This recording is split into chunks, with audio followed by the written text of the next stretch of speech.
I'm Clark Dummett, the founder of Dummett Fraden. The ignition interlock device has several safety features that are built in that will help prevent you from cheating the system. They want to make certain that you can't start your car and leave it running for hours and hours and then drink beers while you're driving down the road. Therefore, the device has a safety mechanism that's built in to double check. It will call for a random rolling retest periodically. The small device, depending on which brand you're using, will make some noise. You will then be prompted to pull over and blow into the device. Typically, you're going to have 1 minute to 3 minutes to be able to do this so that you can pull over safely and blow. It's very similar to simply blowing on a straw, so it's something you could do while you're driving, but it's not recommended.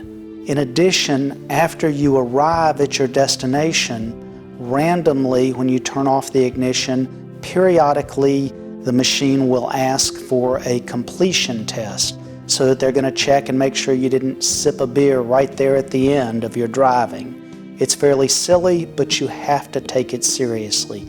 So listen for the machine when you turn off your ignition. I've had many clients miss that and get called into a hearing simply because they didn't hear the machine asking for a final destination test.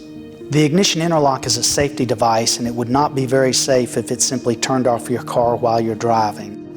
It will sound an audible alarm if you don't pull over when you're requested to do an ignition retest. If you don't pull over within a certain amount of time and blow into the machine, it will then begin to start honking the horn and drawing all sorts of attention to you. The idea is you'll always be safe to drive. You'll simply have to get pulled by a police officer if you're refusing to blow into the ignition interlock on a retest.